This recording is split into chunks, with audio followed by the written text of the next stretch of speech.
Эмнеге Кыргызстан азыркыга чейин 2024-жыл аферисттердин өлкөсүбүз? Эмнеге Кыргызстанда аферисттер көп? Кыргыз элин көчөдө калды да, жаңыреки биз сүйлөшкөндөй эле, жаңыреки көбүңөр ошо ар кандай маселеде көтөрдүңөр. Бул строй компаниялар. Кыргыз элим, мен акыркы 6 жылдан бери укук коргоочу болуп келем Кыргызстанда. Кандай гана аферисттерди көргөн жокмун да. Акыркы эле аферисттер бул Ихсан. Азыркыга чейин акчасын ала элек, бирөө 1 тыйынын ала элек, түрмөдө отурат, Ихсандын негиздөөчүлөрү. Бирок түрмөгө отуруп чыккандай натыйжа жок болуп атпайбы? Акча каяка кетип калып атат, жанагынча нал каяка кетип калып атат, миллиондор каяка кетип калып атат.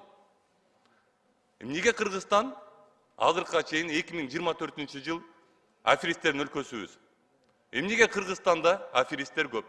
Эмнеге Кыргызстанда ар кандай түрдөгү аферисттер ачылат? Эмнеге Кыргызстанда башка жарандардын, башка өлкөнүн жарандарына паспорт алуу жеңил жана оңой? Эмнеге бизде коррупция аягына чейин кете элек? Эмнеге биз ушул нерселердин баарына азыркыга чейин көз жумуп келебиз? Маржан Абдрахманович экөөбүз чогулуш уюштурдук. Ошол строй компаниялардын баягы проблемаларын, көйгөйлөрүн угуу боюнча. Чогулушуга бир 100-150 адам келет экен десем, биз айттык, чогулушуга ошол алданып калган компаниялардын баягы өкүлдөрүн кылып туруп андан кийин келгиле дедик да. 60 компания, 60 строй компаниядан 1000дей адам келип туруп жана залга батпай калды. Ал биз мындай аздан келгиле дегенде батпай калды. Баарын көйгөйү бирдей, көчөдө калдык дейт. Биз Жогорку Кеңеш, өкмөт, президент бияка келатканда эмне деп келебиз? Биз гарантпыз деп келебиз, туурабы? Биз гарантпыз. Биз силерге, жарандарга гарантия беребиз. Силер алданбайсыңар. Силерди биз коргоп беребиз деп келебиз да. Эмнеге колубуздан андай нерсе келбейт? Алмаз Акунжанович. Эмнеге келбейт? Мен силерге элементарный эле бир примерди ачып берейин. Бир биткоин, твиткоин, бир балекет деп ачыла баштаган бир аферисттерчи. Алар мындай казинодой болуп ачылат да, кооз кылып туруп мындай сонун кылып туруп ачышат.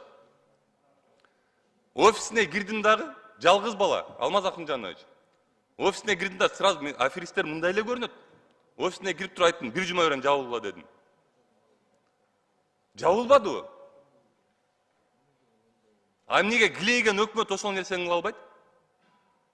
Изилдеп көргүлө, мына көбөлөрүңөр күлүп атасыңар мөрдө. Изилдеп көргүлө, ачылган. 2022-жылы ачылган. Бир жумада жабылган. Килейген өкмөт ушунун баарын карай турган нерсе эмнеге ушундай нерселер кылып кое албайт?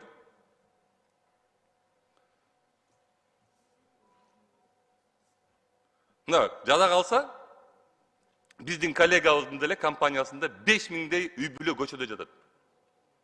Бир объект жок достроенный. 10 объект баштаган, бирөөсүн бүтүргөн эмес. Мына Жогорку Кеңеште отурат. Кандай бул? Бишкекте 5000 үй бүлө көчөдө жатат. Кандай көз караштабыз?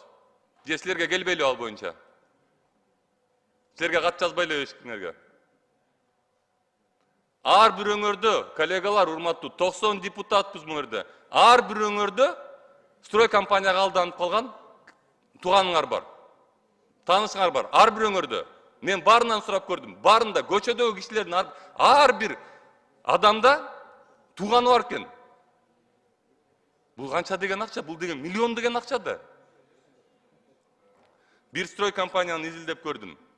3 объект бар экен. Алмаз Акунжанович, мен сизге списогун берем азыр, строй компаниялардынчы. 3 объект бар экен. 18-жылы баштап 3 объекти. Бүт 3 объекттен котлованда азыр. 18-жылы баштаган. Бир объекттен эсептеп көрсөк, 12 миллион бир адамга в среднем бир семьяга $10.000 эсептедик. Ал $10.000 эмес таякта. Аякта $30.000, $40.000, $50.000, $10.000 эсептегенде $12 миллион чыкты. Камал отурат азыр. Камал отурат экен, камал отурганда СИЗОдо отурганына 4 жыл кетет экен.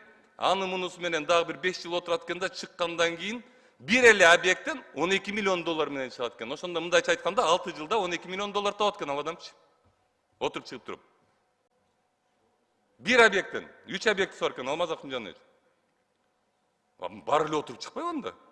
Кыргызстанда ким 12 миллион доллар табат 6 жылда?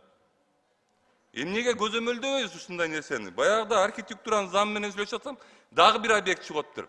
3-этажга чейин 9 этаж объект экен, 3-этажга чейин эч ким билбептир. Анын 9 этаж болуп салынып аткан.